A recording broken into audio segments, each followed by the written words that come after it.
Good morning बच्चों आज हम काव्य खंड का नेक्स्ट चैप्टर पढ़ेंगे, लल गद्य का वाक। ठीक है, तो इनके बारे में हम थोड़ा सा जीवन परिचय इनका जान लेंगे। ये जो लल गद्य जी हैं वो कश्मीरी भाषा की लोकप्रिय कवयित्री मानी जाती हैं।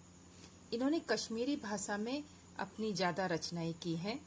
इनका जन्म 1320 के लगभग कश्मीर स्थित पामपोर के सिमपुरा गांव में हुआ था।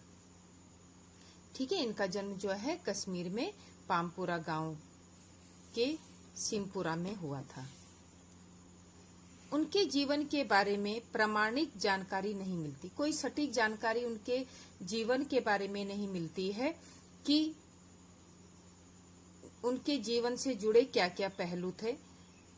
लल गद्य को लल्लेश्वरी, लला, लल योगेश्वरी, लला रिफा आदि नामों से जाना जाता है। तो इनके कई नाम हैं जिनको अलग अलग नामों से जाना जाता है। तो इनका जन्म हुआ था 1320 में और इनकी मृत्यु हुई 1391 में इनकी मृत्यु हो गई थी। और ये भी कोई सटीक प्रमाण नहीं है, इसी के आसपास इनकी मृत्यु हुई, इस तरह से वैज्ञानिकों का ये इनका मानना था। लल गद्य की काव्य शैली, अब ये जो पाठ है आपका, उस पाठ का नाम है वाक। तो जो लल गद्य की काव्य शैली थी, उनकी जो कविताएं थी, उनको क्या कहा जाता था? वाक कहा जाता था। वाक के नाम से प्रसिद्ध था। जैसे हिंदी में कबीर के दोहे हैं, मीरा के पद हैं, तुलसी की चौपाई है, रसखान के सवैये हैं। तो इस तरह से जैसे हर किसी के अपने अपने श्लोक, दोहे, चौपाई हैं, उसी तरह लल गद्य के वाक प्रसिद्ध हैं। हम ऐसा नहीं बोलेंगे कि लल गद्य के दोहे पढ़िए, लल गद्य के चौपाई पढ़िए, उनके जो हैं वाक के नाम से प्रसिद्ध हैं। उन्होंने इन्हीं वाकों के जरिए जाति और धर्म की संकीर्णताओं से ऊपर उठकर भक्ति को ऐसे रास्ते पर चलने पर जोर दिया जिसका जुड़ाव जीवन से हो। तो इन वाक के माध्यम से उन्होंने यहाँ पर मनुष्य को जाति और धर्म जैसी छोटी सोच से ऊपर उठकर भक्ति के, ईश्वर भक्ति के रास्ते पर चलने का उपदेश दिया है।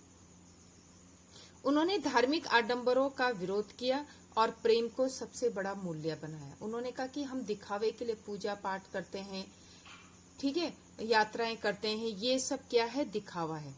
अगर हमारा असली ईश्वर के प्रति, मनुष्य के प्रति प्रेम है, तो वही हमारी सबसे बड़ी भक्ति है। लोक जीवन के तत्वों से प्रेरित लल गद्य की रचनाओं में तत्कालीन पंडिताऊ भाषा, संस्कृत और दरबार के बोझ से दबी फारसी के स्थान पर जनता की सरल भाषा का प्रयोग हुआ। उन्होंने अपनी जो भाषा है और अपनी शैली में उन्होंने भारी भरकम शब्दों का प्रयोग नहीं किया, बल्कि जनता में जो आम लोगों के बीच बोली जाने वाली सरल भाषा है, उसका प्रयोग उन्होंने अपने वाक में किया है, जिससे उनकी बात हर कोई बहुत आसानी से समझ सके। यही कारण है कि लल गद्य की रचनाएं सैकड़ों सालों से कश्मीरी जनता की स्मृति और वाणी में आज भी जीवित है। ठीक है, तो इतने साल बीत जाने के बाद भी आज भी कश्मीर में उनके वाक को सुना जाता है और बोला जाता है। वे आधुनिक कश्मीरी भाषा का प्रमुख स्तंभ मानी जाती हैं। ठीक है, उन्होंने कश्मीरी भाषा में जो अपने वाकों की रचना की, उसे क्या बोला जाता है कि ये क्या है? कश्मीरी भाषा का एक प्रमुख स्तंभ है, एक खंबा है जो बिल्कुल अडिग है, जिसे कोई डिगा नहीं सकता। तो इस तरह से ये इनका संक्षिप्त परिचय हुआ, जीवन का परिचय, कि उन्होंने अपने जीवन में किस तरह की शैली का प्रयोग किया है, कैसी उन्होंने कौन सी भाषा का प्रयोग किया है। जो इनका पहला वाक है, इसे हम थोड़ा समझ लेंगे। रस्सी कच्चे धागे की खींच रही मैं नाव। अब यहाँ पर कवयित्री कह रही हैं कि मैं अपने जीवन रूपी कच्चे धागे से, सांसों रूपी कच्चे धागे से इस जीवन की नाव को खींच रही हूँ। उन्होंने सांसों को क्या कहा है? कच्चा धागा, कि वो कभी भी टूट सकता है। इतने कच्चे धागे से मैं अपने जीवन की नाव को खींच रही हूँ। जाने कब सुन मेरी पुकार, हे ईश्वर तुम कब मेरी पुकार सुनोगे? मैं तुम्हें पुकार रही हूँ, मैं तुम्हें ढूंढ रही हूँ।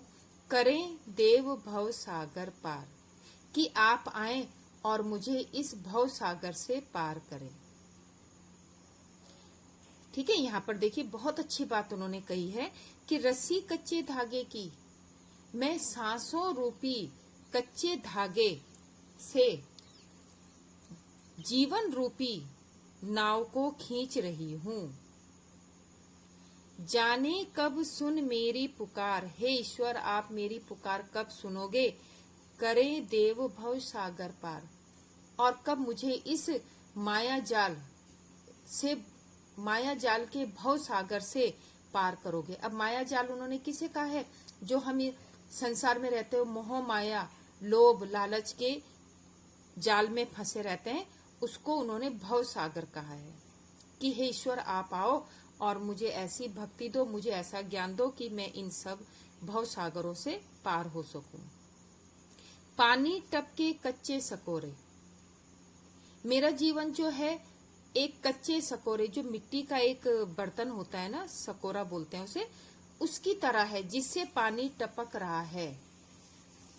व्यर्थ प्रयास हो रहे मेरे, मैं कितना भी आपको प्राप्त करने का प्रयास करती हूँ, लेकिन मेरे सारे प्रयास व्यर्थ हो रहे हैं। अब जैसे एक कच्चा बर्तन होता है मिट्टी का, अगर एक बार उसमें पानी टपकना शुरू हो जाए तो हम कितनी कोशिश कर लें, हम उसको सही नहीं कर सकते। तो उसी तरह ये कह रही है कि मैं इस मोह माया जीवन से दूर होना चाहती हूँ, और इसके बीच में मुझे ऐसे ज्ञान की प्राप्ति दो, ज्ञान दो कि जिससे मैं आपकी शरण में आ जाऊं, क्योंकि यहाँ पर रहते हुए मेरे सारे प्रयास व्यर्थ हो रहे हैं। जी में उठती रह रह हुक, और मेरे मन में एक रह रहकर एक बेचैनी सी उठती है। घर जाने की चाह है गहरे, जब हम कभी घर से दूर हो जाते हैं और फिर हमें अपने घर की याद आती तो मन में अजीब सी बेचैनी होने लगती। तो उसी तरह से मेरे मन में भी हुक सी उठ रही है। हे ईश्वर मैं अपने घर जाना चाहती हूँ, अर्थात आपकी शरण में आना चाहती हूँ। आप मुझे अपनी शरण में ले लो, क्योंकि मेरा अब इस संसार में मन नहीं लगता।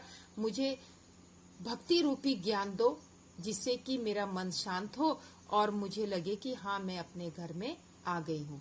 तो यहाँ पे कवयित्री अपना घर किसे कह रहे हैं?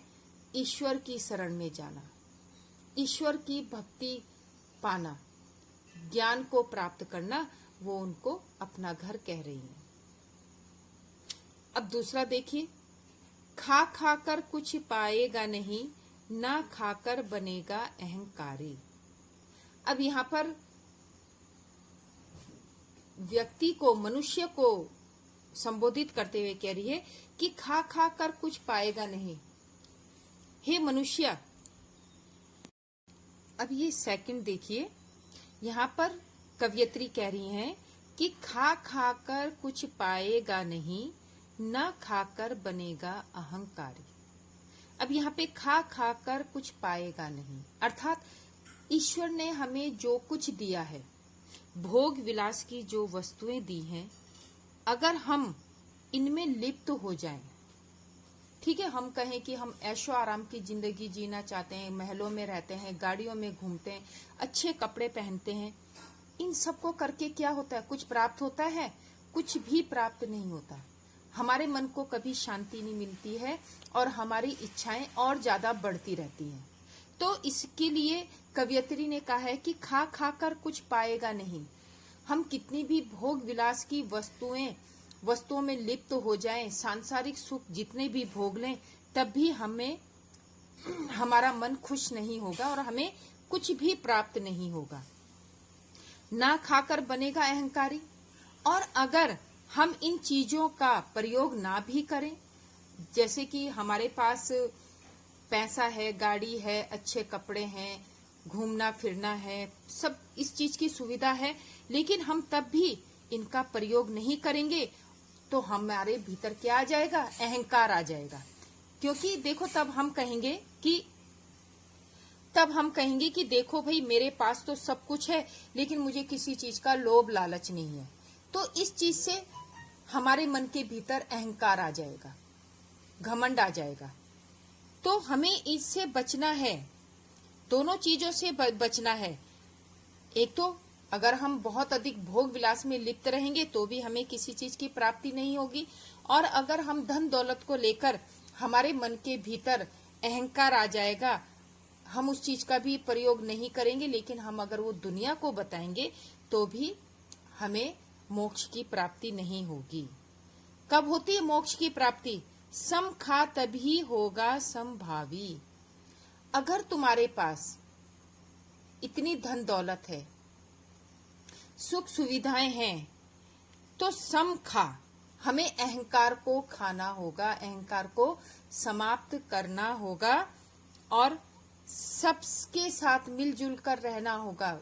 इस मतलब अगर हमारे पास बहुत अधिक धन है तो हम गरीबों में दान कर दें। अगर हमारे पास बहुत सारे कपड़े हैं तो उनमें से कुछ कपड़े हम दान कर दें। हमारे घर का धन व्यर्थ जा रहा है तो हम उस धन को गरीबों में बांट दें। जब हम इस तरह के काम करेंगे, इस तरह के दान पुण्य का काम करेंगे, तब हमारे मन में समभावी, सबको एक समान देखने का नजरिया पैदा होगा। तब हम समभावी बनेंगे। ऐसे समभावी नहीं बनेंगे कि हमारे पास बहुत धन है लेकिन हम बिल्कुल गरीब दास की तरह रह रहे और लोगों को कह रहे हैं कि देखो भाई मैं तो बिल्कुल गरीब हूं, मेरे पास कुछ नहीं है। उससे कुछ नहीं होगा। अगर आपके पास धन है तो आप दूसरों की मदद करो, गरीबों की मदद करो, तो तब जाके हमारे उस धन का सदुपयोग होगा। खुलेगी सांकल बंद द्वार की, और हमारा मन इससे स्वच्छ होगा और हमारे मन के भीतर जितनी बीमारियां हैं, संकीर्णताएं हैं, वो सब समाप्त हो जाएगी और हमारा मन बिल्कुल स्वच्छ हो जाएगा। खुलेगी सांकल बंद द्वार की।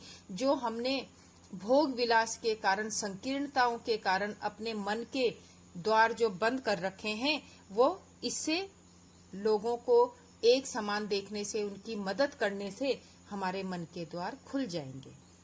इसलिए हमें क्या बनना है? समभावी बनना है, ना कि अहंकारी बनना है।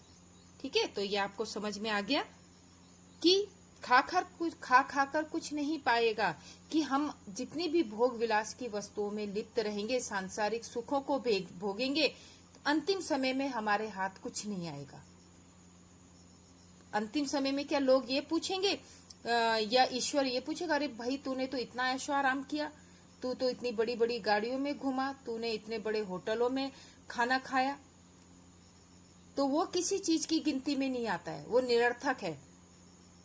ना खाकर बनेगा अहंकारी। और अगर हम इन वस्तुओं का भोग विलास भी ना करेंगे तो हम अहंकारी बन जाएंगे। हम उसका बखान दूसरों पे करेंगे तो लोग कहेंगे देखो भाई कितना घमंडी है, अगर इसके पास इतनी धन दौलत है, ये इसका उपयोग नहीं कर रहा है तो ये लोगों को दान दे, जिस जरूरतमंदों की मदद करे। सिर्फ बोलने से कुछ नहीं होता कि हमारे पास धन है लेकिन हम उसका उपयोग नहीं कर रहे, तो उससे भी हमें मोक्ष की प्राप्ति नहीं होती है। मोक्ष की प्राप्ति कब होती है हमें? जब हम अपने अहंकार को खत्म करके दूसरों की मदद करते हैं। ठीक है, अगर हमारे पास इतनी ही धन दौलत ईश्वर ने दी है तो हमें उसे गरीबों में बांटनी चाहिए, जरूरतमंदों को देनी चाहिए। ऐसा करने से हमारे मन की जो व्याधियां हैं, बीमारियां हैं, संकीर्णताएं हैं, वो सब बाहर निकलती हैं और हमारे बंद जो दरवाजे हैं वो खुल जाते हैं।